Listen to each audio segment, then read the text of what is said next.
नमस्कार, स्वागत है आप सभी का यूपी ट्रिपल एससी मुख्य सेविका भर्ती के लिए एग्ज़ाम पॉइंट ऑफ व्यू से और आपके सिलेबस को देखते हुए मोस्ट इम्पॉर्टेंट यहाँ पर हमने 100 प्रश्न ले रखा है। और आप सभी से रिक्वेस्ट है कि एक भी क्वेश्चन आप स्किप मत करिएगा। हमने यहाँ पर ऑप्शन नहीं बनाया है, क्वेश्चन ज़्यादा कराने के चक्कर में यहाँ पर वन लाइनर की तरह बना रखा है। तो ये पूरा क्वेश्चन आपको अटेम्प्ट करना है। किसी भी क्वेश्चन में आपको डाउट लगे आप कमेंट करके पूछ सकते हैं। और अगर आपको ऐसे ही क्लासेस प्रैक्टिस सेट अगर आपको और चाहिए तो कमेंट करके ज़रूर बताएं। लेकिन उसके पहले वीडियो को आप लोग लाइक करके प्लीज़ ज़्यादा से ज़्यादा शेयर कर दीजिएगा। चलिए स्टार्ट करते हैं। फर्स्ट क्वेश्चन यहाँ पर है, खाद्य पदार्थ जिससे प्रति ग्राम सर्वाधिक ऊर्जा प्राप्त होती है। वसा। ऊर्जा प्रोटीन से भी प्राप्त होती है, कार्बोहाइड्रेट से भी प्राप्त होती है, वसा से भी प्राप्त होती है। विटामिन से ऊर्जा नहीं मिलती है। 9.3 कैलोरी प्रति ग्राम की बात यहाँ पे की जा रही है। 1 ग्राम से 9.3 कैलोरी ऊर्जा प्राप्त होती है वसा से सर्वाधिक। चोट लगने पर रक्त का थक्का बनाने में सहायक विटामिन विटामिन के। Question number 2। क्वेश्चन नंबर 3 देखिए यहाँ पर, शरीर की अधिकांश ऊर्जा आवश्यकताओं की पूर्ति होती है कार्बोहाइड्रेट से। ऐसे तो प्रति ग्राम सर्वाधिक ऊर्जा वसा के ऑक्सीकरण से मिलता है, लेकिन शरीर की अधिकांश ऊर्जा आवश्यकताओं की पूर्ति कार्बोहाइड्रेट के ऑक्सीकरण से प्राप्त होती है। मानव शरीर में अतिरिक्त ग्लूकोज किस फॉर्म में संचित होता है? कार्बोहाइड्रेट का सबसे सरलतम रूप ग्लूकोज। और अगर शरीर में ग्लूकोज की मात्रा अतिरिक्त हो जाती है तो इसका संचय होना शुरू हो जाता है ग्लाइकोजन के फॉर्म में। और जब कभी शरीर में ग्लूकोज की कमी पड़ती है तो यही ग्लाइकोजन वापस से टूट करके ग्लूकोज में परिवर्तित होता है और शरीर की ऊर्जा आवश्यकता की पूर्ति करता है। Question number 4। मानव शरीर में ग्लूकोज ग्लाइकोजन के रूप में कहाँ संचित होता है? लीवर में, यकृत में। शरीर की एकमात्र मिक्स्ड ग्लैंड मिश्रित ग्रंथि अग्नाशय। शरीर की सबसे बड़ी ग्रंथि लीवर, यकृत, उसी को जिगर आप बोल सकते हैं। मानव शरीर में सबसे बड़ी अंतःस्रावी ग्रंथि थायराइड ग्लैंड, थायराइड ग्रंथि। कार्बोहाइड्रेट का पाचन शुरू हो जाता है कार्बोहाइड्रेट का मुख से। प्रोटीन का पाचन शुरू होता है स्टमक से, या इसी को आमाशय से बोलेंगे। मलेरिया रोग का वाहक मादा एनाफिलीज मच्छर। ये नहीं पूछा किसके कारण होता है, वाहक पूछा गया है, किसके द्वारा फैलता है, तो मादा एनाफिलीज मच्छर। मलेरिया रोग किसके कारण होता है? प्लाज्मोडियम, और यह एक प्रोटोजोआ है। बीमारियां जो वायरस से होती है, बैक्टीरिया से होती है, प्रोटोजोआ से होती है, आपको ऐसे अलग अलग याद रखना है। क्वेश्चन डायरेक्टली आपसे ऐसे ही पूछा जाएगा। BCG का टीका बच्चे को लगाया जाता है जन्म के तुरंत बाद। धूप का विटामिन किसे कहते हैं? विटामिन डी को। और विटामिन डी को हार्मोन भी कहा जाता है क्योंकि शरीर में इनका निर्माण होता है अल्प मात्रा में। बांझपन रोधी विटामिन विटामिन ई को कहते हैं। जल में घुलनशील तथा वसा में अघुलनशील विटामिन, ध्यान दीजिएगा, बी और विटामिन सी ये दोनों जल में तो घुलनशील होते हैं। आपसे क्वेश्चन ऐसे भी पूछ सकता है वसा में अघुलनशील विटामिन, तो आपको याद रखना है। इसी तरह से वसा में घुलनशील और जल में अघुलनशील, इनसॉल्युबल जल में, और वसा में फैट में सॉल्युबल होता है बाकी के विटामिन्स ए, डी, ई और के।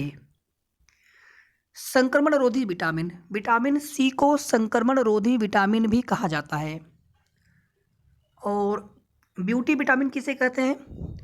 कमेंट करके बताइए आप सभी। वृद्धि एवं विकास का विटामिन विटामिन ए को कहा जाता है। कौन सा विटामिन मांसाहार में नहीं पाया जाता है? Vitamin C. शरीर में कोशिकाओं या ऊतक कह लीजिए, यहाँ पर एक ही बात है कोशिकाओं, क्योंकि ऊतक कोशिकाओं से ही ऊतक का निर्माण होता है। आप देखेंगे शरीर जो है, कोशिका जो है शरीर की बेसिक यूनिट है। जितने भी शरीर के अंग बनते हैं सभी कोशिकाओं से बनते हैं। अलग अलग तरह की कोशिकाएं अलग अलग तरह के टिश्यूज बनाती हैं। तो शरीर में कोशिकाओं की मरम्मत, निर्माण और वृद्धि विकास के लिए आवश्यक होता है। किसकी आवश्यकता होती है? प्रोटीन की। प्रोटीन होते हैं, प्रोटीन बेसिकली एमिनो अम्ल होते हैं। और शरीर को कुल 20 अमीनो अम्ल की आवश्यकता होती है।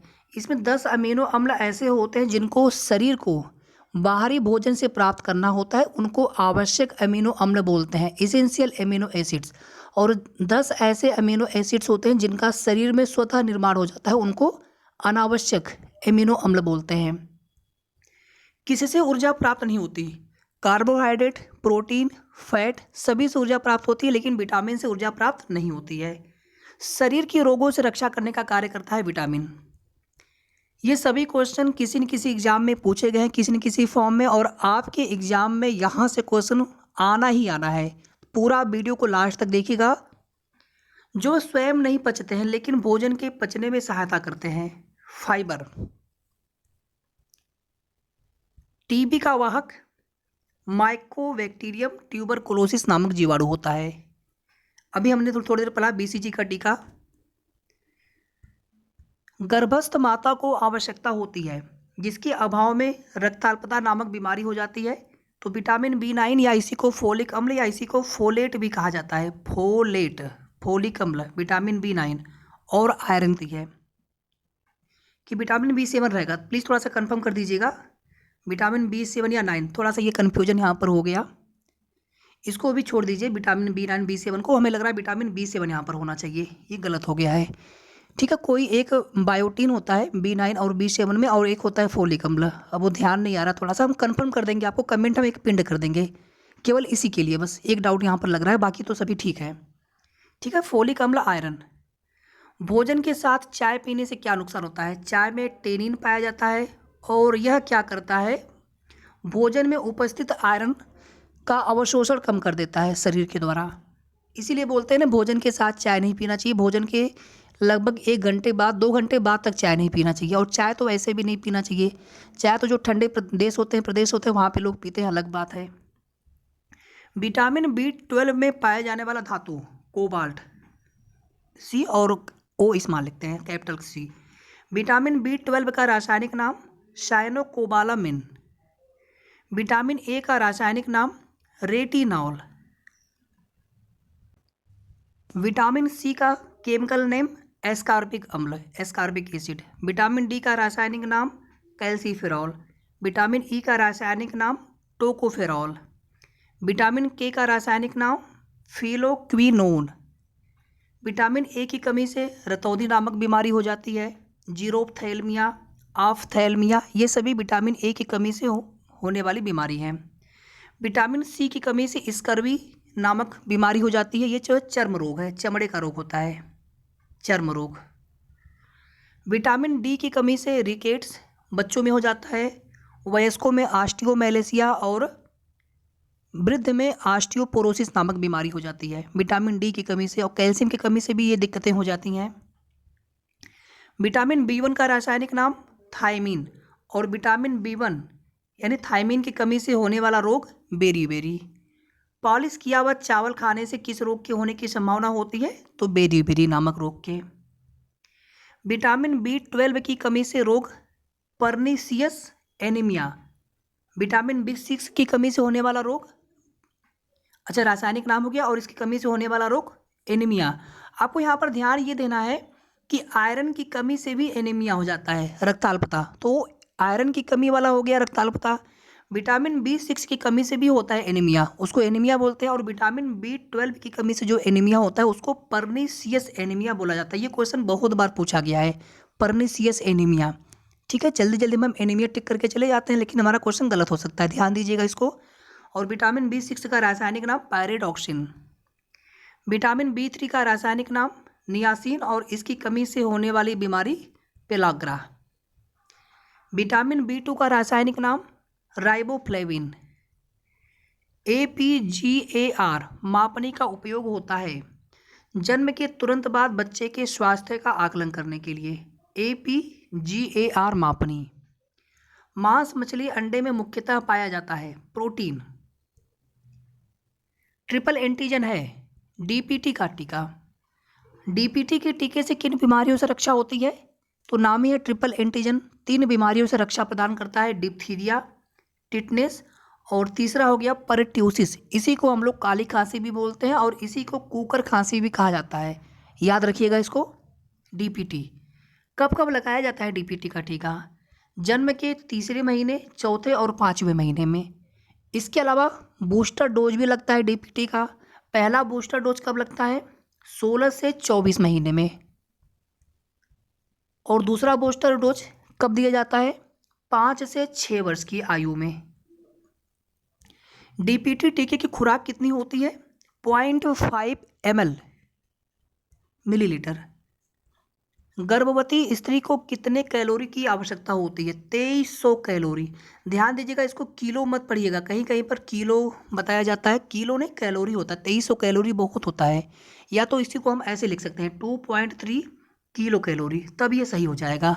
ये आप ध्यान दीजिएगा, ऑप्शन में हो सकता है कि इसी तरह से दे दे और आप ध्यान ना दें, 2300 किलो कैलोरी वाला ऑप्शन दिया हो, इसको ध्यान दीजिएगा। और इसके पहले हमने जितने भी प्रैक्टिस सेट करा दिए हैं, 22-23 प्रैक्टिस सेट करा दिए हैं, उस अगर आपने वो प्रैक्टिस सेट क्लासेस ना देखा हो, आपने बहुत ही इंपॉर्टेंट क्लासेज है, आप सभी क्लासेज अगर आपने ना देखा हो तो एक बार आप जरूर देख लीजिएगा। और ये क्लास अगर आपको पसंद आता है तो इसके आगे हम इसी तरह से टॉप 100 करके मोस्ट इंपॉर्टेंट क्वेश्चंस आपके पूरे सिलेबस को कवर करते हुए आगे हम जितना अधिक से अधिक हो पाएगा आपके एग्जाम तक करवा देंगे। और पीडीएफ भी हमने कुछ टेलीग्राम चैनल पे अवेलेबल करा दिया है। पीडीएफ ध्यान दीजिएगा, पीडीएफ टेलीग्राम चैनल पे हमने कुछ अवेलेबल करा दिया है। कुछ एक जो सक्षम वाली बुक है, एक यूथ कंपटीशन वाला भी प्रैक्टिस सेट, आपको इसी तरह से कुछ और भी आपको पीडीएफ हम अवेलेबल करा देंगे। और टेलीग्राम चैनल का लिंक इसी वीडियो के डिस्क्रिप्शन बॉक्स में आप जाएंगे, नीचे आपको मिल जाएगा, कोई दिक्कत नहीं होना चाहिए। बाकी मैं कमेंट में भी पिन करके डाल दूंगा टेलीग्राम चैनल का लिंक। हाँ, गर्भवती स्त्री को कितने कैलोरी की आवश्यकता होती है? 2300 कैलोरी। और दुग्ध पान कराने वाले माँ को कितने कैलोरी की आवश्यकता होती है? 2600 कैलोरी। इसी तरह से अधिक परिश्रम करने वाले सामान्य पुरुष और महिला को कितने की आवश्यकता होती है, ये भी आपको पता होना चाहिए। यहाँ पर देखिए, यौन जनित रोग है, कुछ यौन जनित रोग के नाम आपको पता होना चाहिए। सेक्राइड, गोनोरिया, हार्पिज, सिफिलिस, बेसल या इसी को हिंदी में बोलते हैं आधारी चयापचय यानी मेटाबॉलिक। एक समयावधि में आधारी चयापचय मेटाबॉलिक के लिए आवश्यक ऊर्जा यानी बेसल चयापचय दर क्या होता है? आधारी चयापचय या basal metabolic rate, basal metabolic rate क्या होता है? तो एक निश्चित फिक्स समयावधि में बेसल चयापचय मेटाबॉलिक के लिए कितनी ऊर्जा की आवश्यकता होती है एक निश्चित समयावधि के लिए, उसी को बोलते हैं बेसल मेटाबॉलिक रेट या आधारित चयापचय दर। मूल परिवार में शामिल हैं माता पिता और उनके बच्चे। विवाह है सामाजिक रूप से स्वीकृत एवं अभिस्वीकृत मिलन।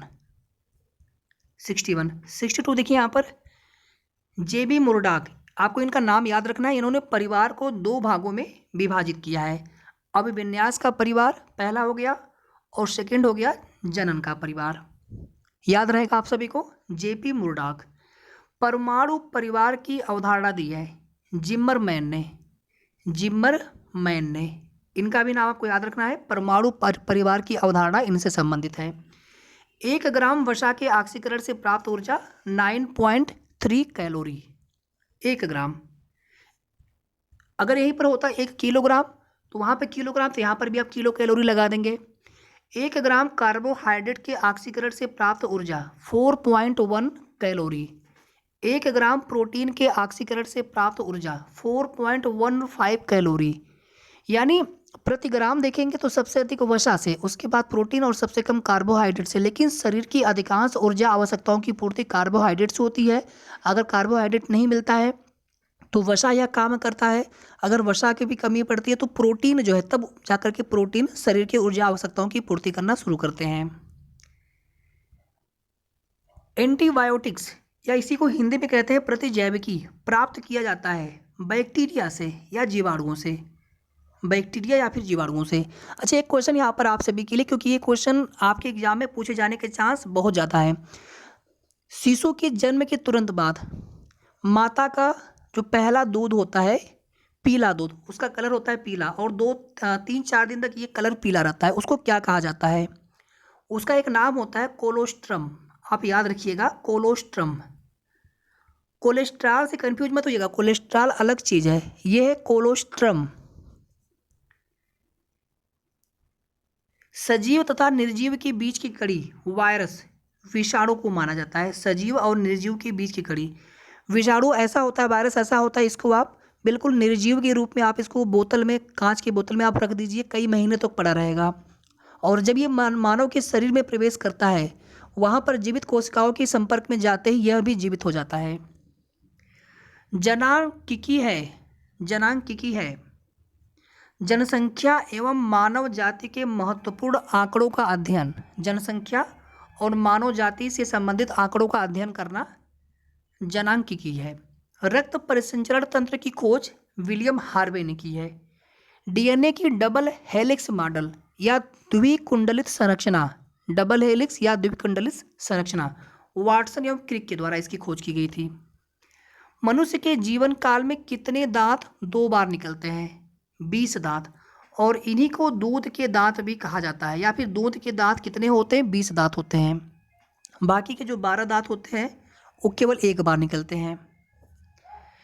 एड्स का पूरा रूप AIDS, acquired immuno deficiency syndrome. किसके कारण होता है एड्स? HIV वायरस के कारण होता है। एलिसा परीक्षण एड्स रोग का पता लगाने में किया जाता है। एलिसा स्कर्वी रोग संबंधित है चर्म रोग से। तार्किक चिंतन की अवस्था का काल किशोरावस्था, तार्किक चिंतन की अवस्था का काल। किस मनोवैज्ञानिक ने किशोरावस्था को तूफान एवं संघर्ष की अवस्था कहा है? Stanley hall. याद रखिएगा, ये सभी इंपॉर्टेंट क्वेश्चन है, मोस्ट इंपॉर्टेंट क्वेश्चन हैं। टोली दल समूह की अवस्था होती है बाल्यावस्था। तुम मुझे एक बालक दो, उसे मैं वैसा बनाऊंगा जैसा तुम चाहते हो। यह कथन किसका है? जेबी वाटसन का, जेबी वाटसन का। और एक चीज़ यहाँ पर ध्यान दीजिएगा, जैसे कुछ प्रसिद्ध मनोवैज्ञानिक है, जैसे आप देखेंगे जीन पियाजे हैं, उन्होंने 4 अवस्थाएं बताई हैं, संज्ञानात्मक विकास का सिद्धांत उन्होंने दिया हुआ है। तो उनकी जो पहली अवस्था है 0 से 2 वर्ष वाली, जिसमें बच्चा संवेदना और अपने ज्ञानेंद्रियों के द्वारा सीखता है। उत्तर प्रदेश बेसिक शिक्षा परियोजना की शुरुआत 5 अक्टूबर 1981 में प्रभावी हुआ था। यह परियोजना बाल विकास की संवेदी पेशी अवस्था जन्म से 2 वर्ष तक, जन्म से 2 वर्ष तक। संवेदना तथा ज्ञानेंद्रियों से सीखने की अवस्था जन्म से 2 वर्ष। टाइफाइड फैलता है जल द्वारा, ऐसे तो और भी फैल सकता है लेकिन मुख्यतः जल के द्वारा ही टाइफाइड फैलता है। साल्मोनेला टाइफी के कारण ये बीमारी होती है। पानी में कितने कैलोरी होती है? पानी में कोई कैलोरी नहीं होती, 0 कैलोरी। मानव में गुर्दे का रोग कैडमियम अगर भोजन में विषाक्तता के रूप में अगर ये आ जाता है तो गुर्दे का रोग होने की संभावना होती है, और इस रोग को बोलते हैं इटाई रोग। अभी आगे है क्वेश्चन। पीत ज्वर फैलता है एडीज मच्छर द्वारा। हाथी पांव रोग का वाहक है, कारण नहीं बोला है हमने, किसके कारण होता है? वाहक क्यूलेक्स मच्छर के काटने से, क्यूलेक्स मच्छर। पीलिया रोग से प्रभावित अंग यकृत, लीवर। यकृत सीरोसिस नामक बीमारी होती है। यकृत सीरोसिस कापर से विषाक्त, कापर यानी तांबा, सी और small capital C small U, copper का ये सिंबल है। कापर से अगर विषाक्त भोजन होगा उसको खाने से यकृत सीरोसिस नामक बीमारी हो जाती है। वर्णांधता कलर ब्लाइंडनेस रोग से ग्रसित व्यक्ति किन रंगों में अंतर नहीं कर पाता है? ग्रीन और रेड, लाल और हरा, रेड और ग्रीन। इटाई रोग कैडमियम की वजह से होता है, अभी हमने आपको क्वेश्चन कराया, जिसमें मानव में गुर्दे की दिक्कतें, गुर्दे की समस्या हो जाती है, गुर्दे का रोग हो जाता है इटाई कैडमियम की वजह से। और इसी तरह से पारा मरकरी संदूषित मछली खाने से, भोजन खाने से होने वाला रोग मिनी माटा कर लीजिए इसको। हेपेटाइटिस से प्रभावित अंग यकृत, पीलिया हेपेटाइटिस यकृत प्रभावित होता है इसमें। हीमोफीलिया रोग में रक्त का थक्का नहीं जमता। एक तो आपका हो गया कलर ब्लाइंडनेस, वर्णांधता, और दूसरा आपका हीमोफीलिया। ये सभी आनुवांशिक बीमारियां होती हैं, आनुवांशिक बीमारी। हीमोफीलिया रोग में क्या होता है? रक्त का थक्का नहीं जमता है। और वर्णांधता में क्या होता है?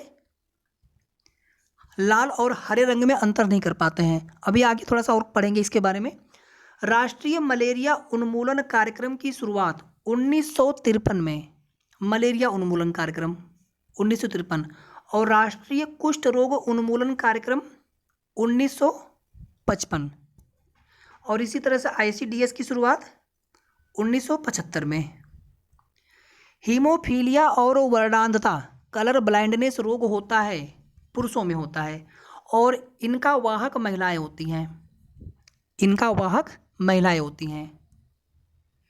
इंसुलिन की कमी से होने वाली बीमारी मधुमेह, डायबिटीज। कहाँ से इंसुलिन का स्राव होता है? अग्नाशय, पैंक्रियाज, जो कि मिक्स्ड ग्लैंड है। अब आप देखेंगे अग्नाशय से हार्मोन का भी स्राव होता है और एंजाइम का भी स्राव होता है। मतलब जिन ग्लैंड से, जिन ग्रंथियों से हार्मोन का स्राव होता है वो अंतःस्रावी ग्रंथियाँ होती हैं, उनमें नलिकाएं नहीं पाई जाती हैं। और बहिःस्रावी ग्रंथियाँ जो होती हैं जो एंजाइम का स्राव करती हैं और उनमें नलिकाएं पाई जाती हैं। ये डिफरेंस होता है। बाकी आप ध्यान से सुन लीजिए, अगर आपको पता होगा पहले से तो बहुत अच्छी बात है। बाकी जितने भी आपको फैक्ट हम यहाँ पे बता रहे हैं सब आप अच्छे से सुनते चलिए, ध्यान से देखते चलिए। ठीक है, ये क्वेश्चन यहाँ पर पूरा हो गया, 100 क्वेश्चन। अब यहाँ पे बताइए आप सभी को ये सेशन कैसा लगा, पहली बात। और सेकंड चीज़, यहाँ पर अभी आगे हम जितने क्लासेस करा चुके हैं उनमें प्रश्न अलग है।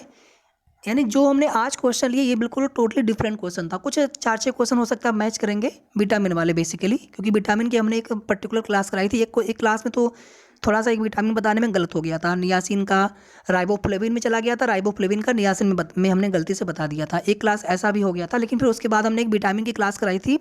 अगर आपने वो क्लास ना देखी हो, विटामिन की क्लास 10 है शायद, या क्लास 11 होगी। अगर आपने वो क्लास ना देखी हो, क्लास आप जरूर देख लीजिएगा। विटामिन से भी कोई भी क्वेश्चन उससे बाहर नहीं पूछा जाने वाला है। बाकी जितने भी हमने प्रैक्टिस सेट करवाए हैं आप इसी प्लेलिस्ट में आप चले जाएंगे, मुख्य सेविका प्रैक्टिस सेट 2022, सभी क्लासेज आप जरूर देख लीजिएगा। और इसी तरह से आपको हम टॉप 100 क्वेश्चंस के प्रैक्टिस सेट आपको आगे जितना हो सकेगा कराते रहेंगे। और सभी क्लासेज हमारे पहले भी फ्री ऑफ कास्ट, आगे भी फ्री ऑफ कास्ट। इसी तरह से कुछ पीडीएफ भी आपको बिल्कुल निःशुल्क मिलते रहेंगे। बस आप सभी से इतना रिक्वेस्ट है कि आप लोग वीडियो को पूरा जरूर देखिएगा, लाइक और शेयर जितना हो सके आप कर दिया करें। और अगर आपने अभी तक चैनल को सब्सक्राइब नहीं किया हो तो सबसे पहले आप सब्सक्राइब कर लें, ताकि आपको आगे कोई भी वीडियो अपलोड होती है उसका नोटिफिकेशन आप सभी को जाता रहे।